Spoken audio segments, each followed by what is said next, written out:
오늘 저녁에도 우리 모두에게 주님의 큰 은혜가 임하기를 바랍니다. 어떤 스승에게 제자들이 집중해서 듣도록 하시기 바라요. 다른 생각 내려놓고 생각하지 말고 집중해서 듣도록 하시길 바라요. 어떤 스승이 제자들이 습관이 무엇인가 질문을 했답니다. 어떤 스승에게 습관이 무엇인가 질문을 하니까 스승이 제자들을 데리고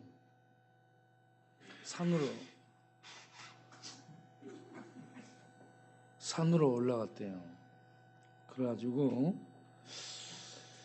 이제 막 돋아나는 풀, 그리고 조금 뿌리를 내린 풀, 그리고 이렇게 조금 자란 나무, 그리고 완전히 큰 나무, 이렇게 네 가지를 보여주면서 그걸 뽑아보라고 얘기를 했대요. 그러니까 제자들이 그걸 뽑아봤잖아요. 이제 막 싹이 나온 풀은 금방 뽑혀요. 그리고 뿌리를 약간 내린 것도 이게 그냥 뽑히죠. 그런데 약간 자란 나무는 상당히 씨름을 해야 뽑히는 거예요. 그런데 완전히 큰 나무, 뿌리를 깊게 내리고 완전히 커 있는 나무는 아무리 뽑으려 해도 안 뽑아지고 여러 명이 달라들어서 뽑아도 안 뽑아지더라고요. 그래서 스승이 제자들을 불러놓고 이 습관은 이 오래된 나무처럼 뿌리가 깊이 박히고 나무가 다 자라서 뽑으려고 해도 뽑아지지 않는 것이 습관이다 라고 얘기를 했다는 겁니다. 그런데 이제 안 좋은 습관들, 이렇게 약간 싹이 났잖아, 뿌리를 내렸잖아요. 이런 것들은 뽑아가지고 다시 바꿀 수가 있는데 이 뿌리를 깊이 내리고 다 자라버린 나무는 뽑아지지 않은 것처럼 습관이 깊이 들어버린 그러한 것을 고치기 어렵다라는 얘기입니다.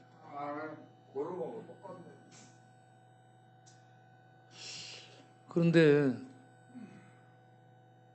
우리가 습관을 고치기 위해서는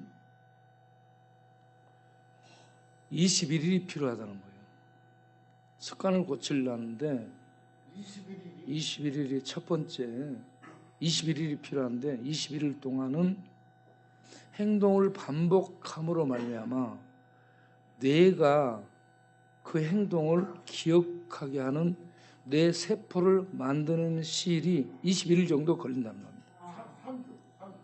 그래서 3주, 21일 동안 행동을 중단하지 않고 계속 반복함으로 우리의 뇌가 그 행동을 기억하게 된다는 것이죠.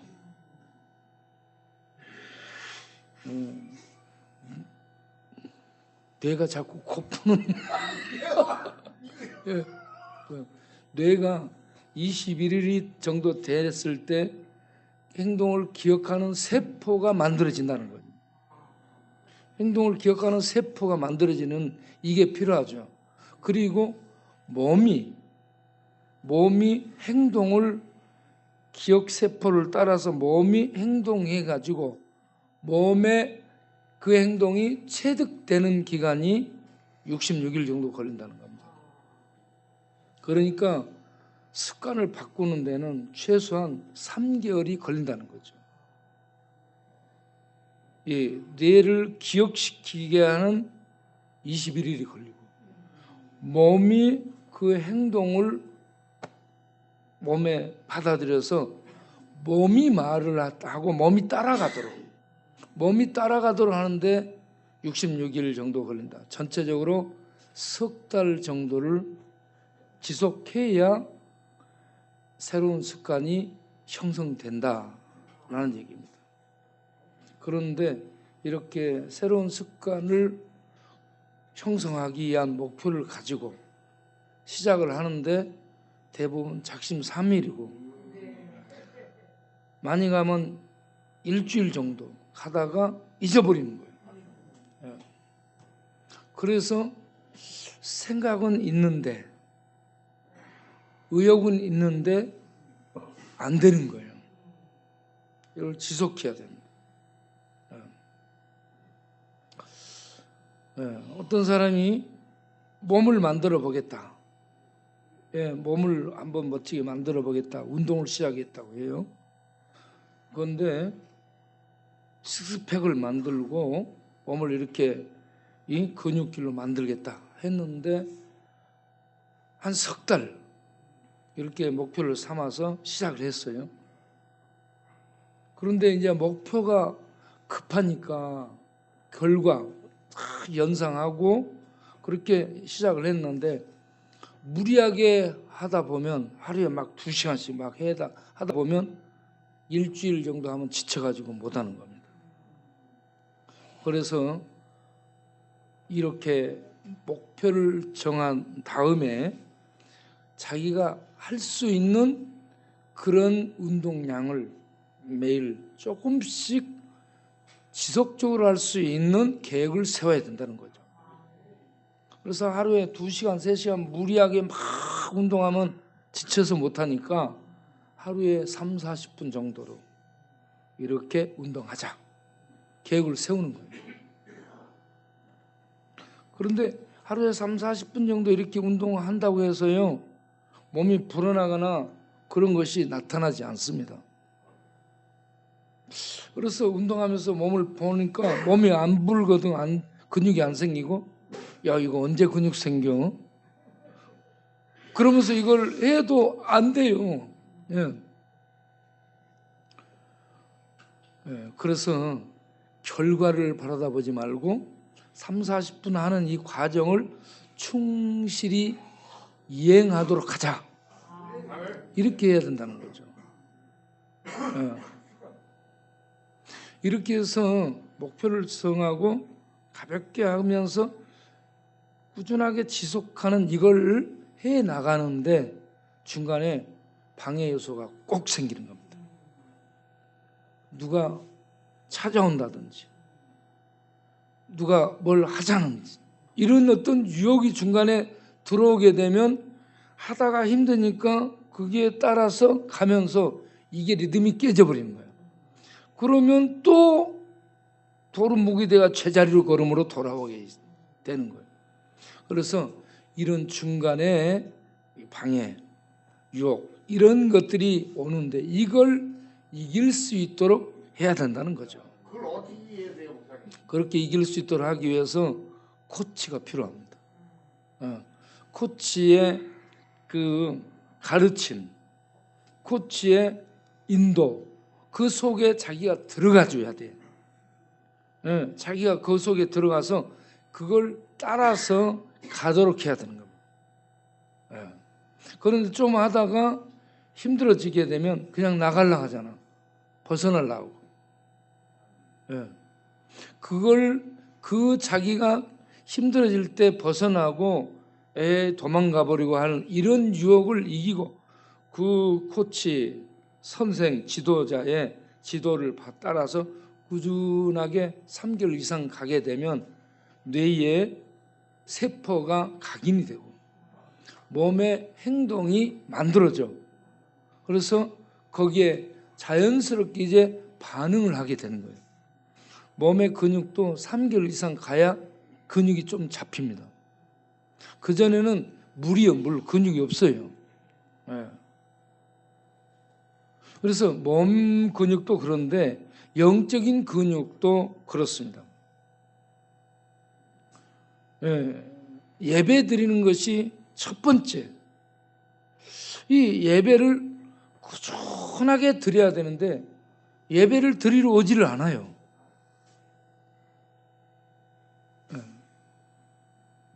예배를 드리러 오는 이 훈련이 돼야 되는 겁니다. 예배를 드리러 와서 하나님의 은혜를 입고 하나님의 말씀의 가르침을 받고 하나님의 능력을 힘입는 이 예배 훈련, 이게 이 평상시에 꾸준하게 있게 될 때에 영적으로 이 뇌세포가 예배 드려야 된다, 이게 형성이 되고, 그리고 예배를 꾸준하게 드리게 되면 예배 드리는 이 습관이 저절로 주일이 되면은 예배 드리러 가야지, 이게 자동적으로 나오게 되는 겁니다. 담배 피는 사람들은 아침에 일어나면 화장실 가면서 담배 더듬어 가지고 물고 가잖아. 자동이에요, 자동. 그래서 화장실에 가서 담배 피워. 의미도 없이 그렇게 담배를 피우는 거예요. 네. 그러니까 이게 이 예배를 드리러 오는 이게 습관화가 돼야 돼요. 네. 여러분들이 바꿔지기를 원하면 예배를 드리러 오는 데에 여러분들이 한 석 달 정도 지속하기를 바라요. 석 달 정도는 주일 예배를 빠지지 말고, 무슨 일이 있더라도 빠지지 말고 나오는 거예요. 예. 코를 풀더라도 빠지지 말고 나와서 예배를 드리는 거예요. 예. 그리고 예배 드릴 뿐만 아니라 이제 두 번째는 성경을 읽어야 돼요. 예. 성경은 기록된 문자지만 사실은 성령의 조명 속에, 우리의 눈으로 보면 기록된 문자인데 성령의 조명 속에 성경을 보면 성경이 살아 있습니다. 움직이는 거예요. 성경에 생명이 있어요. 그래서 이 생명이 성령의 조명 속에서 살아서 움직이고 이 성경이 꿈틀거리는 거예요. 그리고 이 성경을 읽으면서 묵상을 하고 이 성경을 우리가 받아들이게 되면 하나님의 생명의 능력을 먹는 거예요.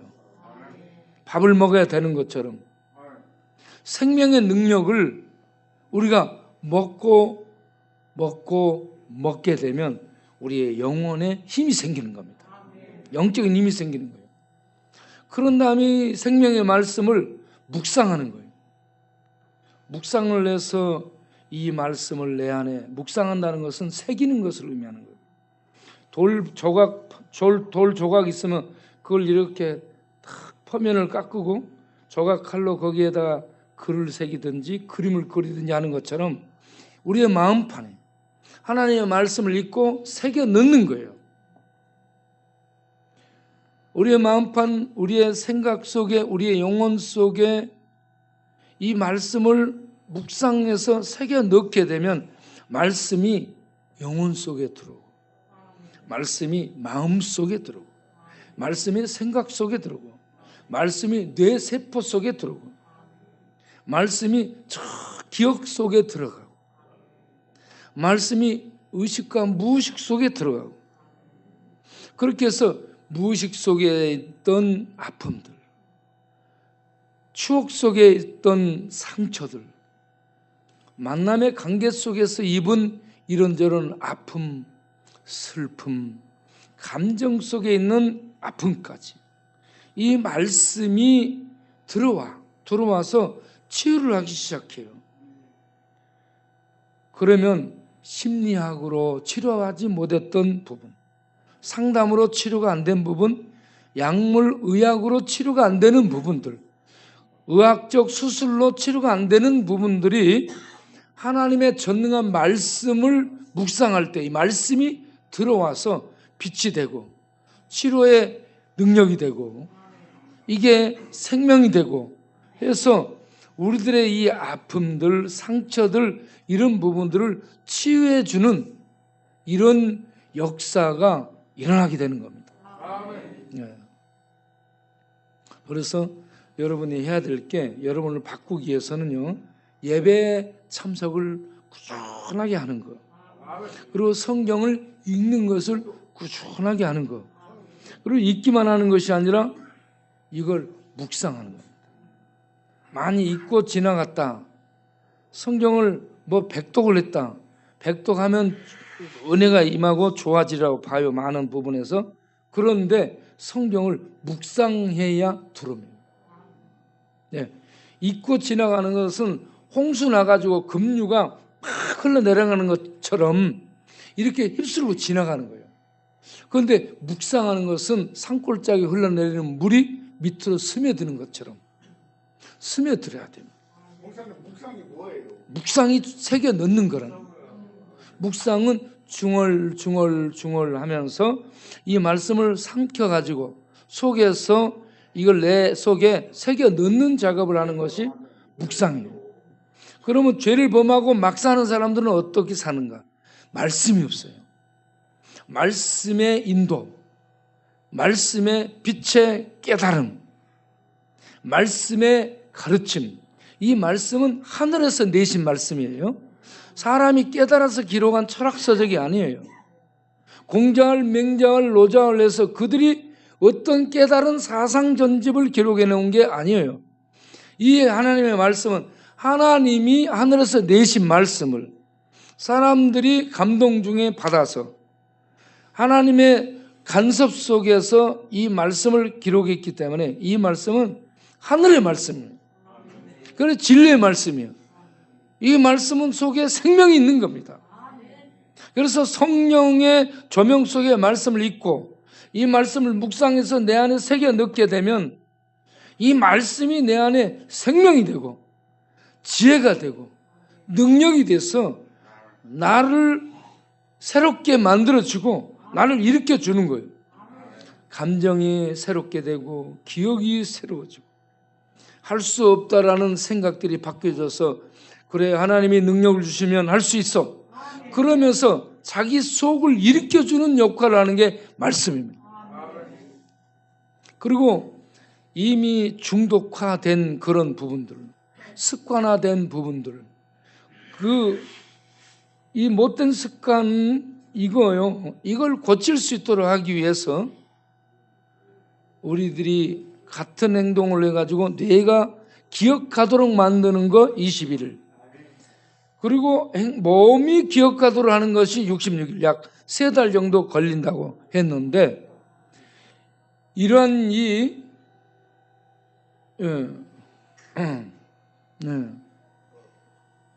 그걸 꾸라고 꺼.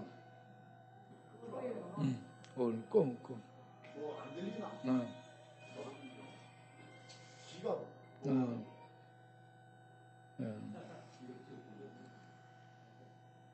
자, 우리가 이렇게 습관을 하나 고치는데도 힘든데 중독을 고치는 건 더 어렵습니다. 왜냐하면 중독은 죄에 사로잡혀 있고요. 습관 넘어서 뇌가 변형돼 있어요. 뇌가 변형돼 있어요. 거기에다가 마귀의 영적 지배를 받습니다. 그래서 중독은 심리학 상담하기 힘을 발휘를 못하고 약물도 못 고치는 거예요. 교정치료, 어떠한 이 교육적인 노력도 중독을 새롭게 만들지 못합니다. 너무 복합적이에요. 최종적으로는 죄 문제고, 그리고 변형된 뇌를 고쳐야 되고, 그리고 배후에 지배하는 마귀의 세력을 이겨야 됩니다. 이래야 중독에 벗어날 수 있어요. 습관 고치기도 힘든데 그래도 습관은 맘먹고 훈련하고 그러면 상당히 좋아질 수 있어요. 그런데 중독은 습관을 넘어서요. 너무 힘든 겁니다.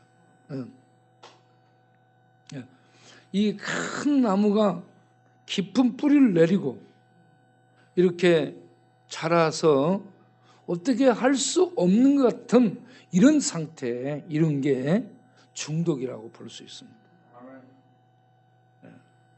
그런데 인간은 할 수 없지만 하나님은 전능하시기 때문에 할 수 있는 줄로 믿습니다. 그래서요 예배를 드리고 말씀을 읽고 묵상하고 거기에 하나 더 나가 기도를 하는 겁니다. 기도를 하되 일반적인 기도하는 것 정도로 끝나는 것이 아니라 작정기도, 또 밤을 새가는 철야기도, 그리고 안 되면 금식기도. 예, 금식기도를 이렇게 한 21일 정도, 최소한 일주일 하는 거 어렵죠. 그런데 금식기도를 한 21일 하게 되면 완전히 중독에서 벗어날 수 있다고 믿습니다. 그래서 우리의 중독 치유를 하기 위해서 예배드리고 성경 읽고 묵상하고 그리고 기도하되 금식기도를 할 수 있도록 하게 되면 많은 부분의 치유가 일어나리라고 생각이 됩니다. 그런데 금식을 할 때 힘든 게 영양이 따라주지를 못해요. 그래서 금식을 할 때 영양제 주사를 맞으면서 금식 기도를 하는 거죠. 죽지 않도록. 네. 그래서 이러한 이 계획을 가지고 중독 치료를 해봐야 되겠다, 이렇게 생각하고 하는데, 우리가 음성에 가서 2박 3일을 해요. 2박 3일 할 때 은혜를 받아. 마음에 감동도 있고 깨달음도 있고 결심도 있어요. 그런데 이게 지속되지 못하고 뇌세포가 만들어지지 못했고 몸이 행동 반응을 할 힘을 갖지를 못한 상태에 생각은 깨달음을 갖고 오는데 주변 환경, 타락한 문화 속에 지배하는 악한 마귀, 또 우리 몸속에서 반응하는 죄성, 이런 것들을 이기지 못하기 때문에 금방 거기에 빠져서 또다시 떨어지고 또다시 떨어지고, 예? 이런 상태가 반복되는 겁니다. 그래서 우리가 일단 금식 기도를 좀 해봐야 되겠다 생각을 합니다. 금식 기도. 그래서 한 3일, 일주일, 2주일 이런 정도로 금식 기도를 늘리면서 해보게 되면 금식을 통해서 악이 빠져나가고 죄성이 죽고 지배했던 마귀가 떠나고, 그러면서 사람이 하나님의 말씀에 의해서 내적인 부분에 새로운 재편성이 이루어지게 됩니다. 그래서 금식 기도를 이렇게 해야 되겠다 하는 생각을 하는데, 중독자들이 금식 기도를 따라올 힘이 없습니다. 의지가 없어가지고 이 예배 끝나기야 나가 무섭게 나가 담배 피고, 음성에도 병에다 술 담아갖고 오거나, 아니면은 기회 있는 대로 나가서 술 마시고 오거나, 이렇게 되기 때문에 이게 참 안 되는 거예요. 여러분, 이걸 코치, 운동하는 사람은 코치의 가르침 속에 들어가야 됩니다. 제가 맡겠습니다. 네가 수상 받아라. 자, 그래서 우리 오늘 부활에 대해서 내가 말씀을 들었는데, 부활에 대한 이 책 그 부분을 다시 좀 보여주면서 보겠어요. 자, 부활에 대해서 학대를 해보도록 하겠어요. 이게 뭐냐 그러면, 주인공 네올리도프가 카츄샤를 만나요.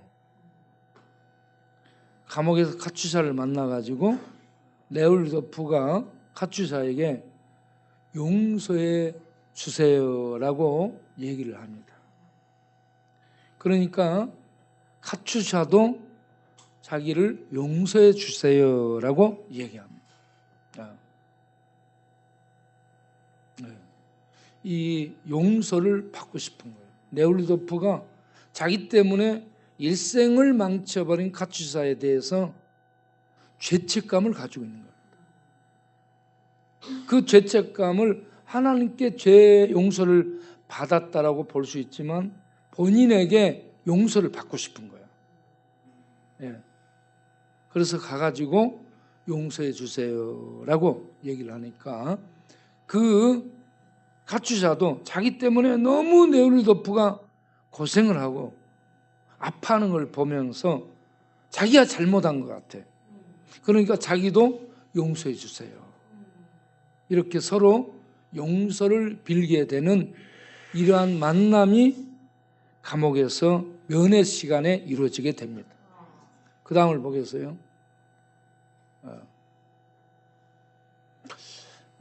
여기에는 좀 확대를 해보겠어요. 자, 그 다음부터 보겠어요. 그 다음 기준, 다음 장. 그 밑에 확대를 해보세요. 확대. 감옥에서 목격한 내용입니다. 그 목격한 내용이 악을 자행하는 사람들의 자만.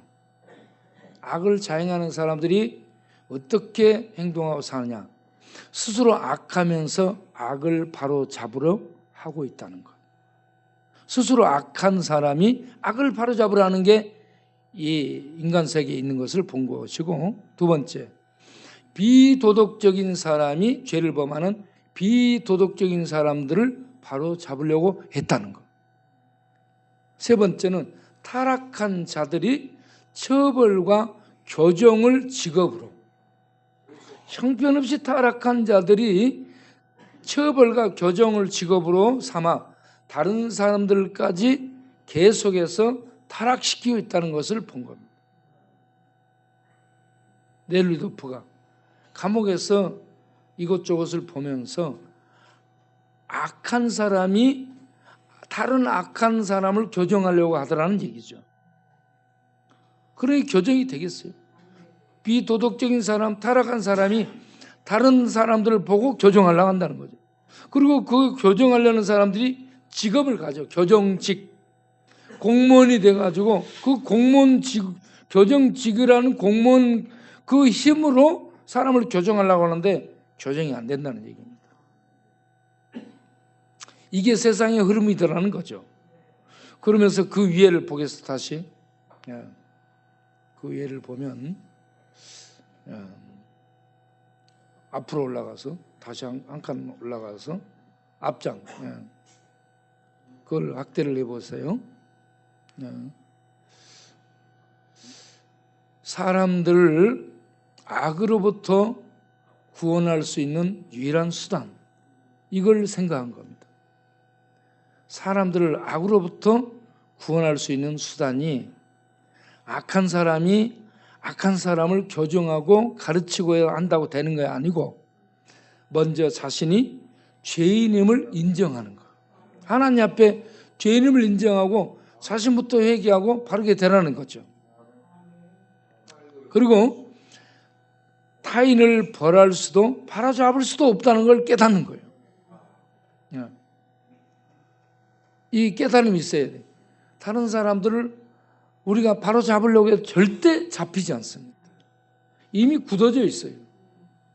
큰 나무처럼 이미 다 굳어질 대로 굳어졌기 때문에 누구 말도 안 듣고 바꿔지지 않습니다. 그러면 사람이 바꿔질 수 있는 것이 없는가? 하나님 앞에 죄를 인정하고 회개하는, 여기에 변화가 오게 된다는 겁니다. 그리고 다른 사람들을 바꿀 수 없다는 걸 알고 다른 사람들을 하나님이 인도해서 교정할 수 있도록 하나님께로 인도하는 것이, 그게 그 사람을 새롭게 해주는데 도움을 줄 수 있는 방법이라는 거죠. 그리고 세 번째는 그렇게 사람들을 인도하는데 비난과 욕과 경멸을 당하게 되는데요. 그걸 견디면서 갈 수 있는 이것이 능력이다 하는 겁니다.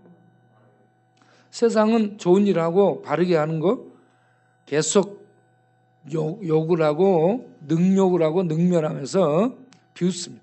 이걸 견디면서 할 수 있어야 된다는 얘기죠. 그러면서 네오리도프가 카츄샤를 만나고 돌아와 호텔로 돌아와서 뭘 하는가? 인생에 너무 문제가 풀리지 않는 거예요. 인생에 답이 없어요. 자기가 생각을 해봐도. 그런데 누구의 말이 떠오르냐면 영국에서 온 전도자의 말이 떠오른 거예요. 영국에서 온 전도자. 예. 자기가 볼 때 악이 승리를 쥐고 군림하고 있는 것을 본 거예요. 세상은 악이 군림이에요. 그런데 악을 이길 힘이 없고, 예? 자기가 어떻게 세상을 고칠 수도 없고 알 수가 없다는 걸 아는 거예요. 그때 영국 전도자의 말이 떠올랐어요.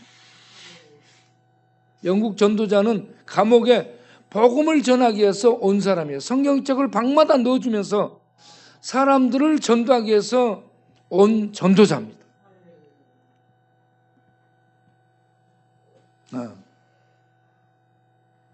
그 영국 전도자가 뭐라고 얘기했냐? 여기에 모든 것에 대한 해답이 있다. 여기라는 것은 성경을 말합니다. 성경에 모든 것에 대한 해답이 있다. 인생 풀리지 않아. 답이 없어 세상에.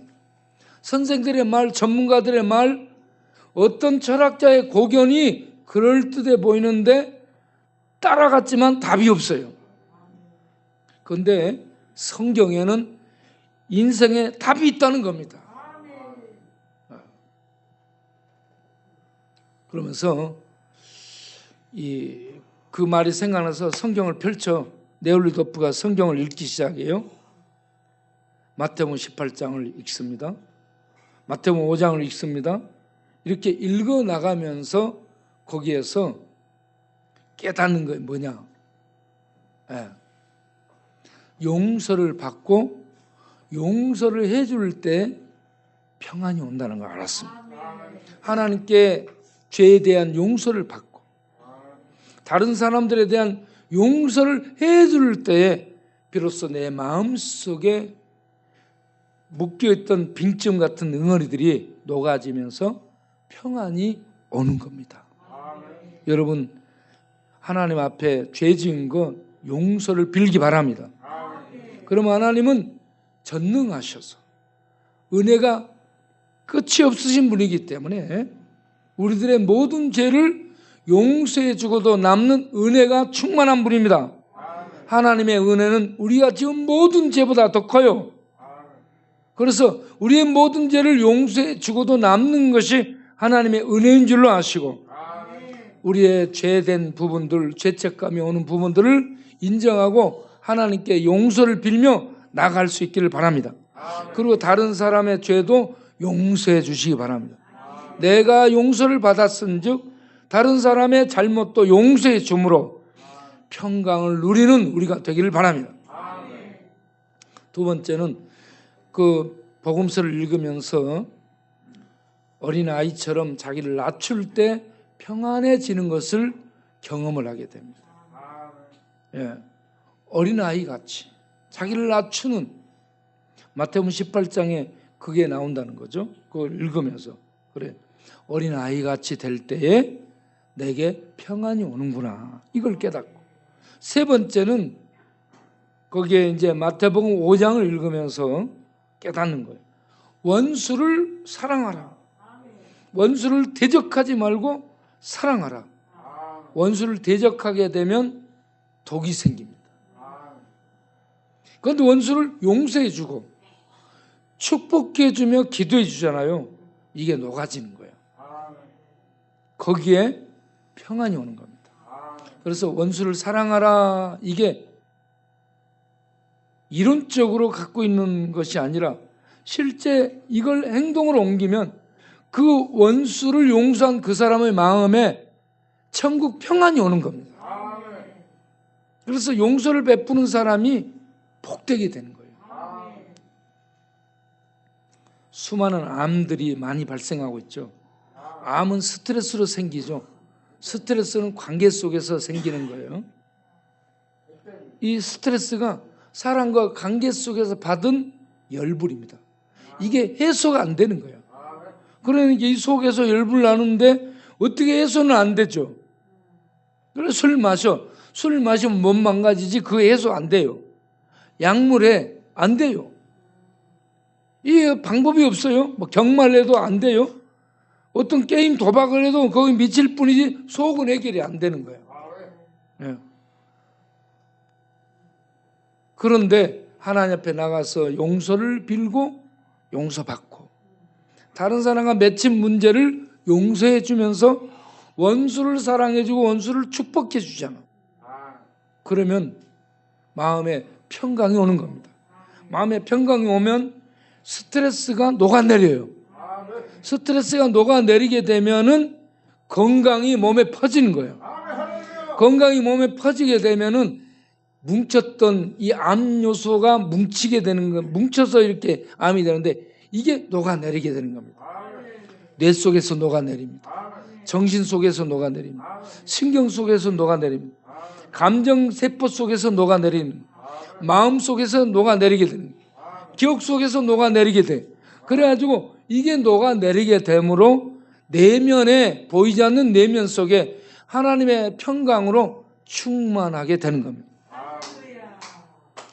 이러한 하나님의 평강이 우리 안에 오게 될 때 요한복음 14장 27절에 나의 평안을 너희에게 주노라. 예수님의 평안, 하늘의 평안이에요. 세상에 있는 평안, 환경 속에서 만들어진 이런 이 세상의 평안이 아닌 하늘에 있는 평안. 하늘의 평안은 죄와 악과 죽음의 저주가 없는 하나님의 사랑과 은혜와 진리와 생명의 그 충만함 속에서 우리에게 주어지는 하늘에 있는 구원의 평강이 예수님을 통해 믿는 자에게 주어지게 되는 겁니다. 이 평안을 믿는 자에게 이렇게 주시는데 이 평안이 우리 안에 오게 되면 마음에 근심도 없게 되고 두려움, 불안, 공포 이게 없어지는 겁니다. 두려움, 공포, 불안 이거는 전부 이리가 우리를 목을 물고 있는 것처럼 우리를 독이 물어서 죽이는 것이에요. 그런데 평안이 오게 되면 이런 모든 물고 있던 묶여 있던 이게 다 풀어지게 되는 거예요. 그래서 하나님의 은혜와 평강이 우리 안에 오면 이게 최고의 약이에요. 최고의 양약. 이 최고의 약이 우리 안에 있게 되면 이 스트레스, 스탠레스 또 여기저기에서 사람들에게 받은 이 골 때리는 독들, 우리를 마비시키고 마취시키고 멍 때리게 되고 미쳐버리게 발광하게 만드는 이게 속에서 우리를 이렇게 충동질하는 독이 들어온 거예요. 이 독이 하나님의 은혜와 사랑과 평강이 임해서 녹아내리게 되면 천국을 경험하며 천국을 사니 행복해지는 겁니다. 그러면 밤에 잠을 잘 자게 돼요. 밤에 잠을 잘 자면 밥맛이 좋아지게 돼요. 밥맛이 좋아지게 되면 몸도 마음도 정신도 힘을 얻는 거야. 그러면 해피해져 가지고 사람들을 만나면 어떻게 돼? 할렐루야, 할렐루야, 평안이 있을지어다. 평안을 선물로 드립니다. 평안하시기 바랍니다. 그래서 샬롬하게 되는 거예요. 이런 하나님의 은혜가 있으면 샬롬이 되고 샬롬이 없으면 죽을놈. 샬롬이 돼야 돼. 우리 모두에게 샬롬 하나님의 평강이 하늘에 주는 하나님의 평강이 충만해서 살만 나는 우리들의 삶이 되기를 바랍니다. 돈 있고 없고를 떠나 환경이 좋고 나쁘고를 떠나 우리 안에 천국 평안이 오면 천국이 이루어졌어. 환경은 세상 이 세파의 바람이 물결치듯이 우리를 끝없이 덮어오지만 우리 심령은 천국 평안으로 내 영혼 평안해, 내 영혼 평안해. 이런 평안을 누리는 예, 천국을 누리는 복된 심령으로 살 수 있게 됩니다. 우리 모두가 이 부활에, 주께서 부활하신 부활에, 부활하신 주님이 너에게 평안이 있을지어다 라고 하신 말씀대로 우리에게 천국 평안이 충만하기를 바랍니다. 그래서 행복자들이 되시길 바랍니다. 기도하겠습니다. 하나님 감사합니다.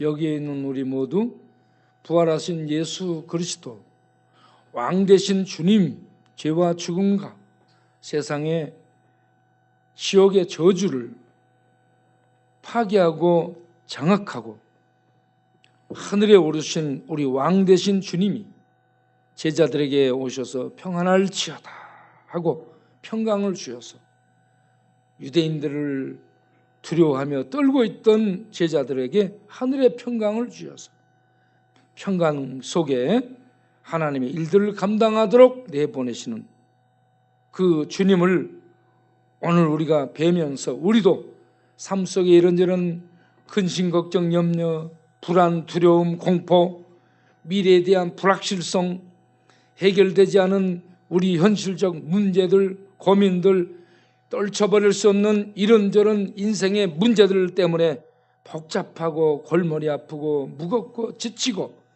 그리고 우리가 곤비해지고 쓰러지고 피곤해지고 죽고 싶고 이런 지경까지 가는데, 이 밤에 주 예수 그리스도의 은혜를 입고 그 은혜 안에서 주시는 평강을 선물로 받아 평안함이 심령 속에 넘쳐남으로 천국을 경험하고 불안, 근심, 걱정에서 벗어나 참으로 심령의 고요와 안식을 누리면서 숨이 쉬어지고 심령의 깊은 안식에 숨이 쉬어지며 기뻐지고 자유해지고 평안함을 누리면서 할렐루야, 하나님 이 은혜를 주신 하나님 감사합니다 하며 이 밤에 주를 노래하고 찬송하며 영혼이 살고 마음이 힘을 얻고 생각이 살아나서 어려운 이 현실을 극복하며, 그래 하나님께서 이런 은혜를 주시니 헤쳐나가자. 주여 저에게 계속 새 힘을 주옵소서. 이 하늘의 평강과 능력을 더하시옵소서. 기도하면서 나아가 우리가 천국을 누리면서 그 은혜로 다른 사람들을 돕고 섬기며 인도할 수 있는 하나님의 능력의 그 충만함을 흘려보내는 우리 모두가 되게 하옵소서. 그리고 중독, 그리고 못된 습관에 매인 우리들이 이렇게, 그래 내가 거기에 벗어나기 위해서 3개월 정도 예배 계속 출석, 그리고 말씀 계속 읽고, 그리고 말씀 묵상하고, 그리고 기도하면서 내가 이것을 도전해서 내가 벗어나고 내가 새롭게 하나님의 사람으로 나를 만들어 봐야 되겠다. 이러한 거룩한 목표, 하나님이 기뻐하는 목표를 세우고 그 목표를 향해 도전하고 또 도전하되, 예배드리고 말씀 읽고 묵상하고 기도하고 또 기도하고 실패하는 자기에게 실망하지 말고 또 도전하고, 그렇게 해서 자기를 하나님의 사람으로 만들어내는 우리 모두가 될 수 있도록 주여 은혜를 베풀어 주옵소서. 오늘 저녁에도 귀한 헌금 대련히 받으시고 드린 손길들을 기억하사 영혼이 잘 되고 마음의 평강이 넘치고 육신도 뇌세포도 강건, 마음세포도 강건, 감정세포도 강건, 뼈세포도 강건, 모든 이 의지의 세포도 강건해져서 건강을 누리며 또 물질적으로 복을 받아 어려운 이웃들을 돌보고 섬기는 부유한 자로 살 수 있도록 축복하여 주시기를 원합니다. 주여 우리 성도님들에게 물질적으로 복을 주셔서 더 많이 나누고 베풀며 어려운 이웃들을 위해, 하나님 사업을 위해서 더 많이 드릴 수 있는 드리는 부유한 자로 살 수 있도록 축복하여 주옵소서. 아프지 않게 하시고 아픈 사람도 낫도록 은혜 베풀어 주시고, 수술하신 모든 성도님들 그 아픈 환부들을 안수하셔서 강건케 하시고 전신을 회복시켜 주옵소서. 예수 그리스도 이름으로 기도하옵나이다. 아멘.